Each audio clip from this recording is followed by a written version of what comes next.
Hello, welcome to my channel. మరి మనము new story సిరీస్లో అల్లావుద్దీన్ అద్భుత దీపం 2 ఎపిసోడ్స్ చెప్పుకున్నాం కదా. ఇవాళ లాస్ట్ అండ్ ఫైనల్ ఎపిసోడ్ చెప్పుకుందాం.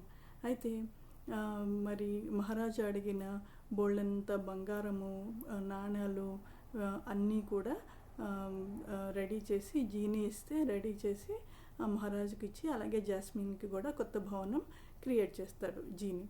అయితే మహారాజు అల్లావుద్దీన్కి మళ్ళీ జాస్మిన్కి ఇద్దరికి వివాహం చేసేసి పంపించేస్తాడు. అయితే ఇదంతా విషయము మాంత్రికుడికి తెలుస్తుంది. అప్పుడు అల్లావుద్దీన్కి ఈ జీనీ హెల్ప్ చేస్తున్నాడని తెలిసి మారువేషం వేసుకుని జాస్మిన్ అల్లావుద్దీన్ వాళ్ళ ఇంటికి వస్తాడు. పాత దీపాలు కొంటాను అని అడుగుతూ. అయితే జాస్మిన్కి తెలియదు కదా, ఇచ్చేస్తుంది ఆ దీపాన్ని.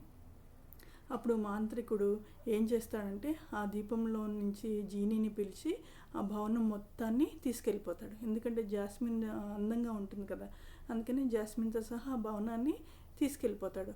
అప్పుడు అల్లావుద్దీన్ తల్లి వచ్చి చూసేప్పటికీ ఎవరు ఉండరు, జాస్మిన్ ఉండదు, భవనం ఉండదు. అయితే మహారాజ్ అంటాడు, అల్లావుద్దీన్ నువ్వు ఎలాగైనా సరే జాస్మిన్ని తీసుకురావాలి అంటే అప్పుడు ఏం చేయాలో అర్థం కాకపోతే ఉంగరం గుర్తొస్తుంది, మాంత్రికుడు ఇచ్చిన ఉంగరం. ఆ ఉంగరం సహాయంతో ఉంగరాన్ని తలుచుకుంటాడంట. నేను జాస్మిన్ దగ్గరికి వెళ్ళిపోవాలి ఇప్పుడే అంటే వెళ్ళిపోతాడు.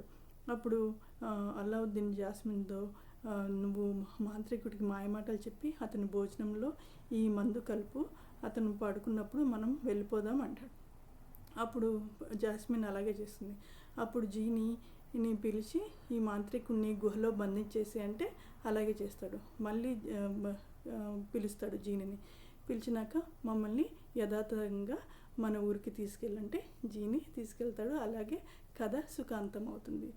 సో నెక్స్ట్ ఎపిసోడ్లో తర్వాత స్టోరీస్తో కలుద్దాం. Thank you, bye bye.